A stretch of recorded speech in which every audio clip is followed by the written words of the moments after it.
Srimate Ramanujaya Namaha. Shuklam Varadharam Vishnum Shashivarnam Chaturbhujam Prasanna Dhyayet Sarva Vignopashantaye Jnananandamayam Devam Nirmala Sphatika Kritim Adharam Sarva Vidyanam Hayagrivam Upasmahe Saraswati Namastubhyam Varade Kamarupini Vidyarambham Karishyami Siddhir Bhavatu Me Sada यत्पदाम्भोरुहध्यान विध्वस्ताशेषकल्मषः वस्तुतामुपयातोऽहं यामुनेयं नमामितं यो नित्यमच्युतपदाम्बुजयुग्मरुक्मव्यामोहतस्तदितराणि तृणाय मेने अस्मद्गुरोर्भगवतोऽस्य दयैकसिन्धोः रामानुजस्य चरणौ शरणं प्रपद्ये. Offering my pranamams to everyone assembled here, we'll start this session. So last time we were seeing about bhakti. We were seeing about bhakti, the three stages of bhakti yoga I was supposed to tell you, so that I will tell you now, and then we'll go to today's session. So the first stage is called, according to Ramanuja Siddhanta, the first stage is called parabhakti, which is a stage of intense yearning for the vision of the Lord. He gets this. How does this intensive desire or yearning come? It is because of practice of karma yoga, jnana yoga, and bhakti yoga. So he practices all the accessories for bhakti, and he gets parabhakti. That is the first stage. The second stage is called parajnana, where the person gets a instantaneous vision of the Lord. He gets only for one instance. It is called Vidyullekha, like a lightning, the flash of lightning, it comes, the vision of the Lord comes. So Vidyullekeva Bhasvara is what is told in one of the Upanishads. So just like a flash of lightning, he gets realization for a fraction of a second. Then once that vision comes for a fraction of a second, then he goes to the highest state of bhakti, which is called Parama Bhakti. Parama Bhakti means he will not want to be away from that intense vision of the Lord, which he caught for a flash. He wants to get it all the time. So that will lead to Parama Bhakti. So Parabhakti, then Parajnana, and Parama Bhakti. These are the three stages of bhakti according to Ramanujacharya Siddhanta. Even in Sharanagati Gadyam, it talks about this. So this is told in that book which I sent you, the three entities. I told you about a book called Three Entities, right? I sent you the message about where it is available also. That book has all these things. I have taken screenshots from that particular book.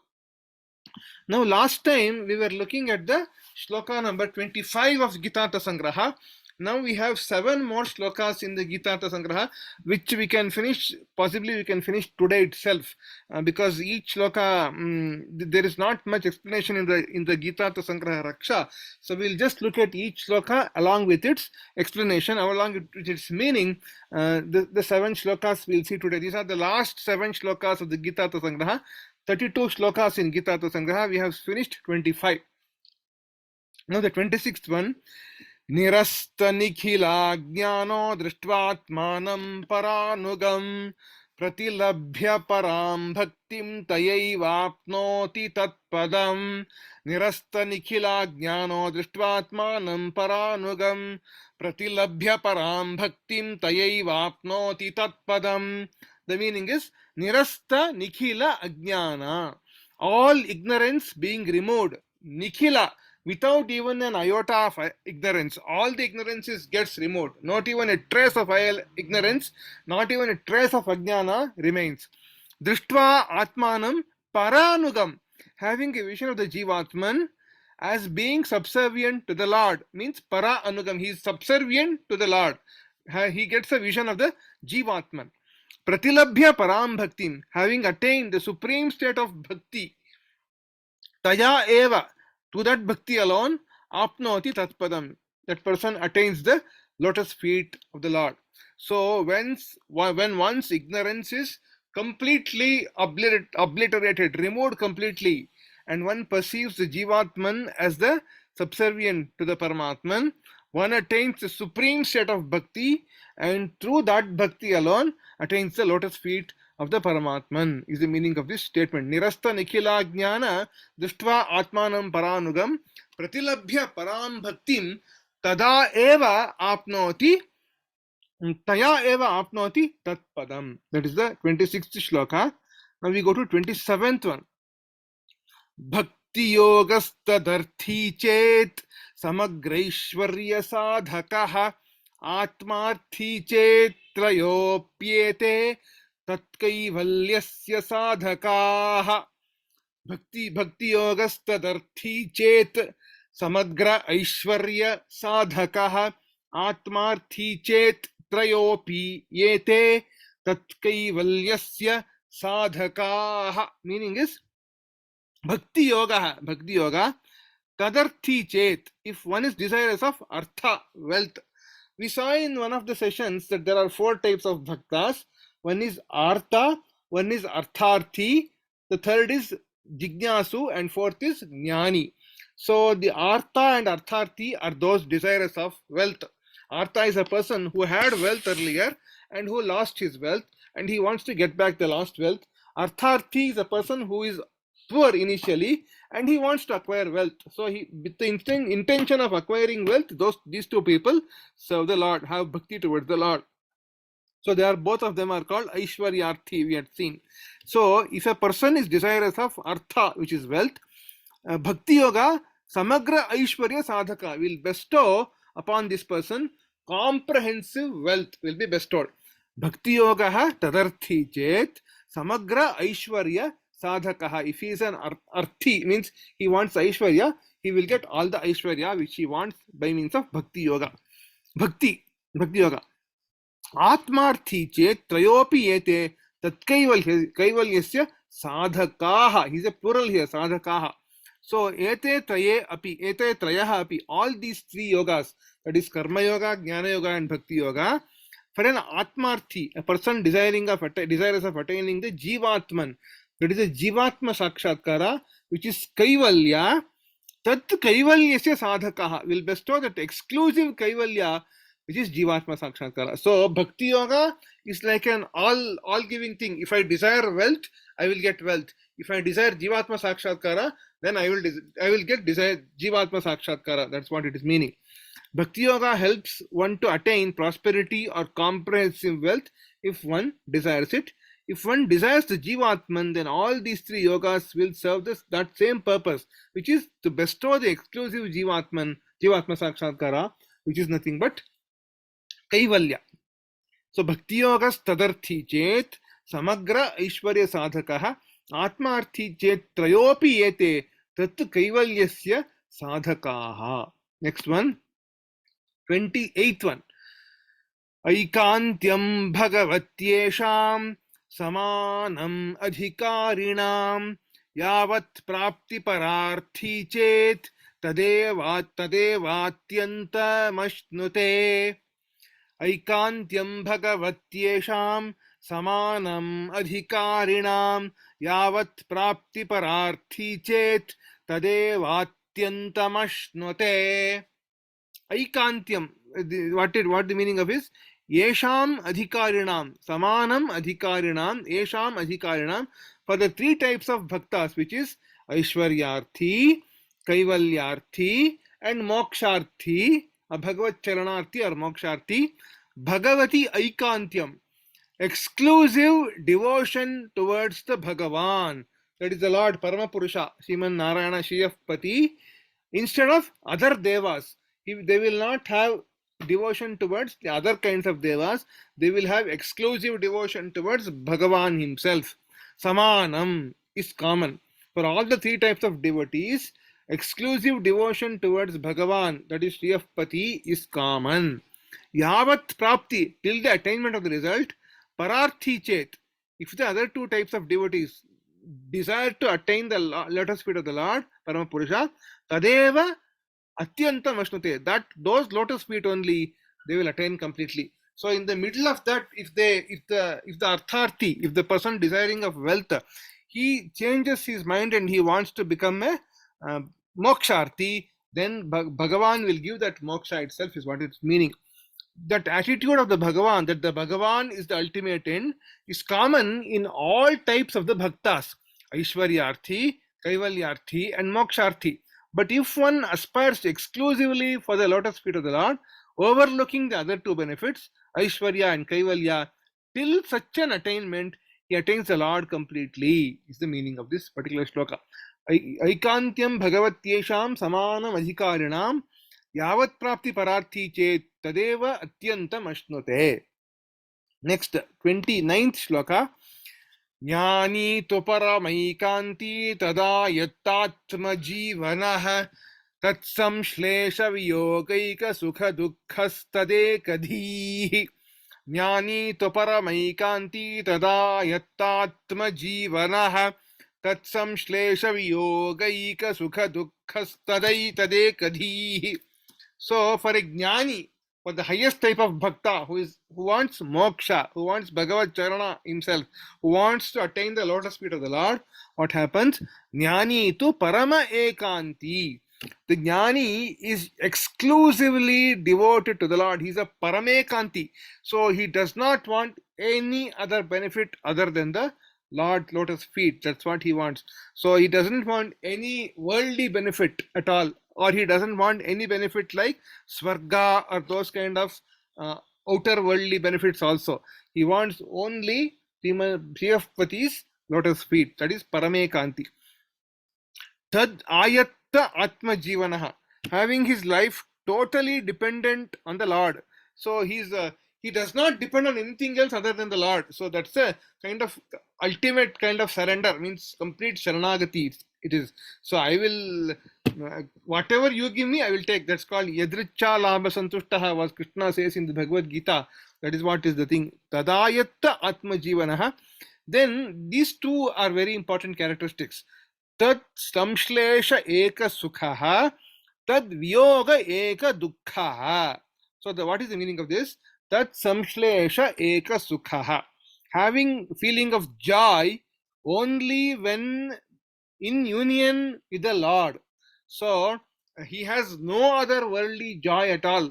The pleasures of the senses do not get him any joy at all. His only joy, the only joy which he gets, eka sukha, it says. So the only joy he gets is when he is in union with the Lord. And the only sorrow, tadviyoga eka dukkha, the only sorrow or the only grief which he gets is when he has viyoga or separation from the Lord.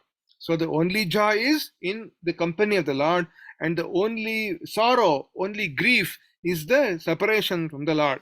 So this one comes in Bhagavad Ramanuja's Gita Bhashya also in the 11th chapter, the last shloka, the 55th shloka, where Ramanujacharya says, for nirvairaha. So Krishna says, matkarmakrit matparamaha madbhakta sangavarjitaha nirvaira sarvabhuteshu yasamameti sorjuna, is what Krishna says in the last shloka of chapter 11. And for the nirvaira means a person who has no enmity towards anybody at all. One of the reasons for the person having no enmity towards anybody is because of mat samshlesha viyoga eka sukha dukkha swabhavatvat, is what Ramanujacharya says. Means mat samshlesha eka sukha. So he has no other, even if some worldly thing happens, if somebody takes away all the money, if somebody gives a lot of sorrow and all, those things are really not an item of sorrow for this person at all. Because his only sorrow is a feeling of when he is separated from the Lord. So this separation of these worldly things will never cause any sorrow to him, and therefore he has no enemies at all, is what Ramanujacharya says in the Bhashya. So matsamshlesha eka sukhaha madviyoga eka dukkhaha tadekadhi, which is thought focused upon Paramatma, on the Lord alone. So this is the highest type of devotee, which is the jnani. The jnani is one who is exclusively devoted to the Lord, with his very existence being dependent on him. Contact with the Lord is his only joy, and separation from him is his only grief. His thought is focused on the Lord alone. That is the shloka number 29. Now we go to shloka number 30. Bhagavad Dhyana Yogokti Vandanastuti Kirtanaihi Labdhatma tadgata prana mano buddhi indriya kriyah Bhagavadhyana yogokti vandana stuti kirtanaihi Labdhatma tadgata prana mano buddhi indriya kriyah Bhagavat dhyana yoga ukti vandana stuti kirtanaihi. So through dhyana yoga, meditation on the Lord, ukti means speaking about the Lord, vandana saluting, prostrating to the Lord, stuti is praising the Lord by means of stotras, and kirtanaihi singing about the Lord. Labdha atma, one who finds life soul satisfaction in all of these. Or it can also mean one who has realized the Jivatman. Tad gata prana mana buddhi indriya kriya. When the operation of the vital air, that is the prana, the five pranas, manaha, buddhi, manas, intellect, that is the buddhi is intellect, manas is mind. Indriya and sense organs will get concentrated on Lord alone. So all the organs, the karana kalebara, all the indriyas, that is the sense organs, the mind, the buddhi, and the prana, everything will get concentrated upon the Lord Himself, is what is the meaning here for the Jnani. When one has begun to find life's soul satisfaction in meditation on the Lord, his vision through such meditation, speaking about Him, saluting Him, praising Him, singing about Him, then the operations, all the bodily operations, that is the prana operations, the vital layers, the mind, the intellect, the sense organs will get concentrated on the Lord alone, is the meaning. Bhagavad-dhyana yogokti vandana stuti kirtanaihi labdhatma tadgata prana manobuddhi indriya kriya. So he will not see normally. Actually, one of my friends, when I was in my education studying, sometimes we used to stand in front of the professor's room, waiting for the professor to come or waiting for the professor to get free. So my friend used to say, we should never wait outside other people's room. We should only wait in front of the Lord's room, he used to say. We should only wait in front of Bhagavan's room or chamber. We should never wait in front of other people's, some human beings' room, is what my friend used to say about 40 years ago when we were children. So perhaps that's what is mentioned here.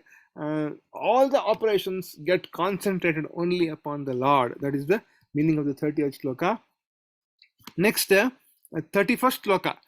निज कर्मादि भक्त्यन्तं कुर्यात् प्रीत्यैव कारितः उपायतां परित्यज्य न्यस्य देवेतु तामभीः निज कर्मादि भक्त्यन्तं कुर्यात् प्रीत्यैव कारितः उपायतां परित्यज्य न्यस्य देवेतु तामभीः. Nija karma adi means starting with the karma yoga as per one's varna and ashrama, one's station in life. Bhaktiyantam, all the means up to Bhakti Yoga, starting from Karma Yoga, doing the Varnashrama Dharmas, ending in Bhakti Yoga. Upayatam Parityajya, abandoning all dependence on any other means other than Paramatman. Dependence on all means other than Paramatman, we have to person who is abandoning them. So he has the only means as Paramatma is the Upaya only. Pritya eva karitaha, done only for pleasing the Lord, not done in a negligent manner, but only done with the object that the Lord is pleased. Tam kuryat, they are to be performed, abhihi, without fear of inadequacy. Deva nyasye, deve nasye, should have a sense of resignation in the Lord. So everything should be done as though the Lord is willing it. Is Bhagavat Sankalpa type of thing we have to do.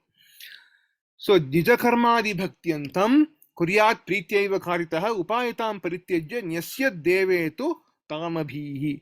Looking upon all disciplines starting from karma yoga to bhakti yoga as only for pleasing the Lord and not for any extraneous motives, one should abandon all dependence on any other means other than the Lord Himself.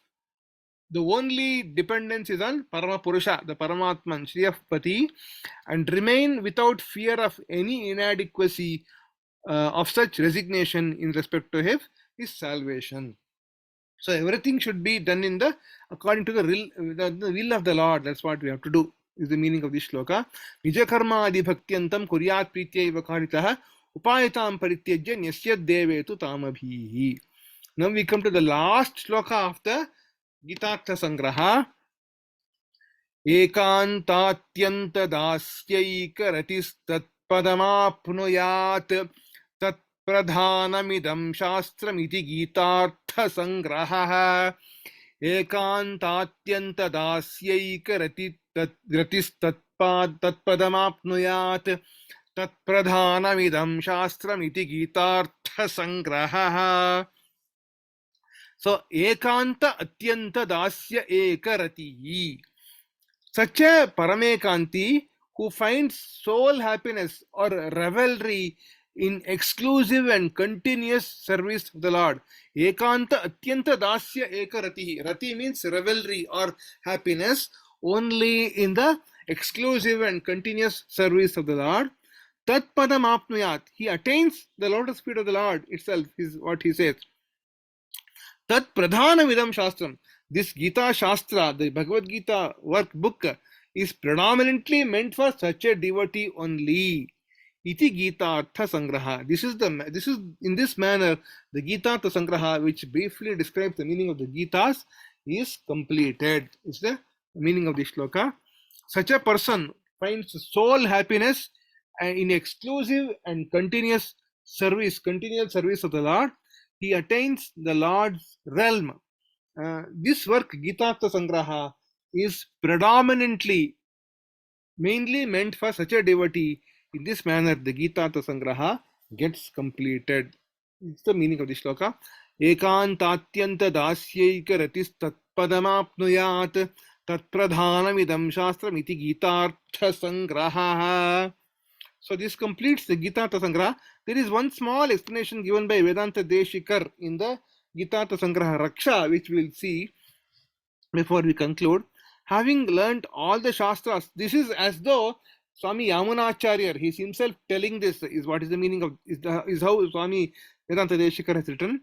Having learnt all the Shastras from these great Acharyas, that is Sriman Natha Munihal, who by the grace of yoga realized both the Nitya Vibhuti, that is the Shiva Vaikuntha, and also the Lila Vibhuti, that is the creation which we see around us. As one sees a small fruit in the palm of one's hand, he realized it so vividly, so clearly, Swami Natha Munihal, and Sri Rama Mishra, that is the Manakkal Nambihal, who obeyed the instructions of Swami Natha Munihal. If you see the Acharya Parampara, it starts with Natha Munihal, then it comes to Uyak Kondar or Pundarikakshar, and then it comes to Manakkal Nambi or Sri Rama Mishra. So by the time Yamunacharya was there on this earth, perhaps Uyak Kondar was not present around there. So his direct guru was Sri Rama Mishra, Sri Manakkal Nambihal, who had initially got instructions from Natha Munihal. So he offers obeisance to Sri Natha Munihal and Manakkal Nambihal. Then he says, having learnt all of these from them, listening multiple times, having followed the Sampradaya, the Upadesha Parampara, in order to compose this work, this Sangraha is very much suitable for such persons who are desirous of attaining moksha. It says, Itham Yamuna Yogibihi Virachitaha Geetaartha Sangraha. Geetaarthasya Sangraha. This is the Geetaartha Sangraha composed by Swami Yamunacharya. This completes Geetaartha Sangraha. I will take about 2-3 more minutes more. We can just pay our obeisance to Swami Yamunacharya. Yatpadambhoruha dhyana vidvasta shesha kalmashaha vastutam upayatoham yamuneyam namamitam. I offer my salutations to Swami Yamunacharya, by meditation on whose holy feet I have all my blemishes destroyed and have attained the state of authentic existence as a knower of Brahman. This is what Bhagavad Ramanuja tells in the Mangala Shloka of the Gita Bhashya. So this is the first shloka of Gita Bhashya as told by Ramanujacharya. And then there's one more shloka here. Vigahe Yamunam Tirtham Sadhu Brindavane Sthitam Nirasta Jihma Kasparshe Yatra Krishna Kritadaraha. So this is also a shloka on Yamunacharya.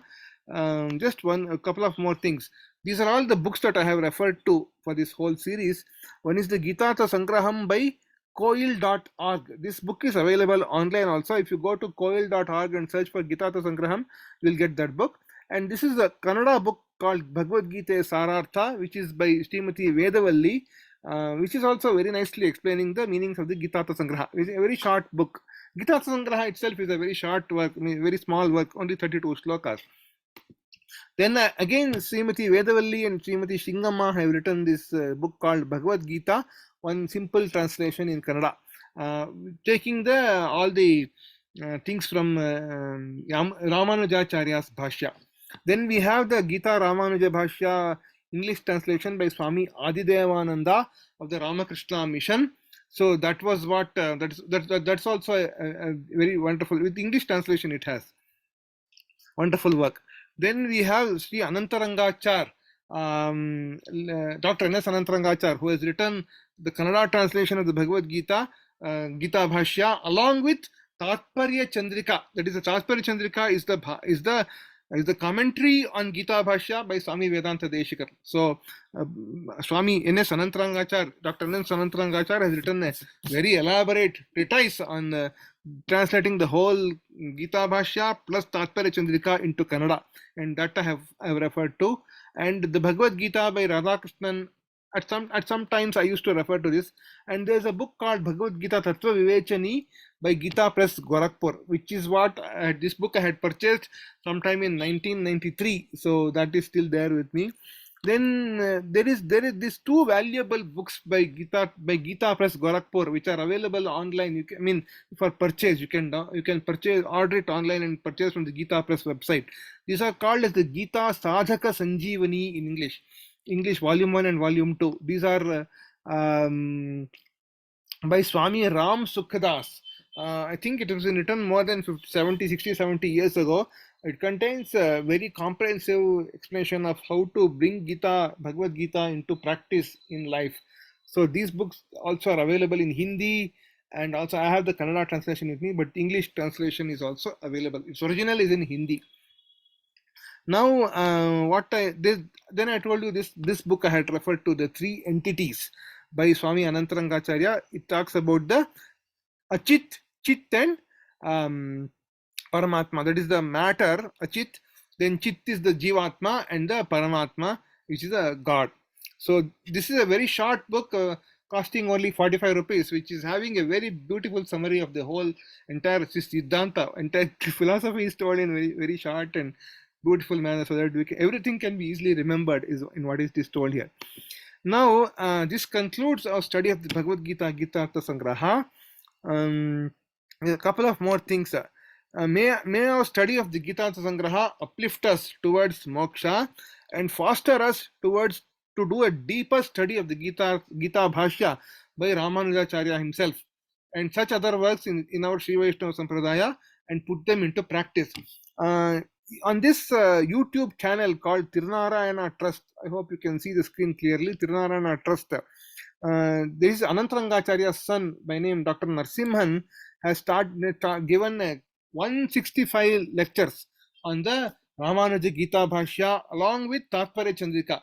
So if you search on YouTube for Tirunarayana Trust and go to the playlists on that page, you can get the Ramanuja Gita Bhashya Study Circle playlist, where you can listen to all the 165 lectures comprehensively covering all aspects of the Bhagavad Gita from chapter 1 to chapter 18. And it started in October 2014. So those are available. This is beautifully explained, and a lot of detailed explanations come in this particular set of lectures. And these lectures, whatever you are seeing here, have also been transcribed, means put into document, and they are available for download in the website called shadagopan.org. If you go to shadagopan.org website and give the search as Gita Bhashya, then you get a set of 22 or 23 books which are transcribed from that same lecture series of whatever Dr. Narasimhan had told. So you can download all of them as PDF books. So you can keep the downloaded version in one side and also simultaneously listen to the lecture by Swami Narasimhan on the YouTube to get a correlation. and then that way you can go through all the chapters, all the shlokas of the Bhagavad Gita, the 700 shlokas of Bhagavad Gita covered here, along with a special avatarika. Avatarika means Bhagavad Ramanuja in the Gita Bhashya gives a Mahavakya, means an opening statement, which is a very long statement, which tells which gives a purpose, which tells about the Shriyapati, about the characteristics of the Lord, the Lakshanas of the Lord, and then he tells about why the Bhagavad Gita Shastra came to this earth. So this is all told in the Avatarika, or the introduction, preamble part of it, and with each chapter it has one document, and some of the chapters, the longer chapters, have 2 or 3 parts like this. For chapter 2 you have 3 parts, and for chapter 18 you have again 2 or 3 parts. So these books are also available for download, very easy to refer to, and so that we don't need to go to a shop and buy. It's just available on our own computer. You can get and download it and see it. So the YouTube videos, what I told you in the previous page, and the documents which I am showing you here are all available on right next in our home. We can just watch it whenever we want. So we just have to make time for watching it and then watch the whole thing. So this it's time, because all these 28 weeks you have listened to me very patiently. So I would like to thank all of you for that particular, giving me this opportunity to go through this entire Geetaartha Sangraha and telling it. Thank you. All the see, if there's any I have a question in today's lecture. Can I ask you now or after? Please ask now. Yeah, no problem. Yeah. So no, you told us through meditation we can attain what we desire, either Aishwarya or Kaivalya or Moksha. But I want to know what the difference between Kaivalya and Moksha. They are almost the same, isn't it? Kaivalya is basically Jivatma Sakshatkara, whereas Moksha is Paramatma Sakshatkara. Okay, that is the difference. Okay, I just wanted to clear that. I liked all your lectures. They're very, very good, and thanks for taking for us. So if there's anything, all the good things which come from this come to the Purvacharya's grace only. If there are any defects which are there, it's all because of me only. So I would like to pardon me for any defects which have happened. So I'll offer my thanks to you and say Sarvam Shri Krishnarpanamastu. Vasudeva Sutam Devam Kamsa Chanura Mardanam Devaki Paramanandam Krishnam Vande Jagadgurum Sarvam Shri Krishnarpanamastu Loka Samasta Sukhino Bhavanto Srimate Ramanujaya Namaha. So this completes the Bhagavad Gita Geetaartha Sangraha series. So next week onwards we will not have anything. So that's the thing. What about our chanting from next week? We can't have once a week or once in a month or something chanting. We could have. Actually, I am getting busy with. I have some occupations at home because I have to plan for my daughter's marriage and all these things. So it's slightly difficult. Okay. Thank you. Yeah, that is true. And anyway, thank you. And you will be uploading today's lesson. So yeah, I will upload. Actually, there's a backlog. Still 3 lessons I have not uploaded at all. Now tomorrow I will upload all those things and finish complete the series. Okay. Thank you very much. Okay. Yeah. Thank you. It was very nice, and we are blessed. Yeah, thank you so much. I'm also blessed. So in which area it's uploaded? I'm not sure. I'm connected. Is it in the Telegram or is it? You can go to Ramanuja. No, it's not in Ramanuja. It's in my personal channel. It's in yours, yeah. Amarnath Ji's, yeah. Your own. I will send you the link tomorrow in Telegram. I'll send you the link tomorrow. Okay. Once I upload, you go to YouTube and subscribe. You will subscribe to Amarnath Ji's YouTube. You will get it. Yeah. I will post the link on Telegram channel tomorrow. Okay. So thank you very much, and God bless. God bless all of us. Thank you. Sarvam Shri Krishnarpanamastu. Okay. Thank you. Thank you so much. Dhanyosmi, Amarnath Ji. Dhanyosmi, yeah. Please go through the YouTube channel of Tirunarayana Trust, because that's very, very interesting, very beautiful set of lectures. Thank you. Thank you, yeah.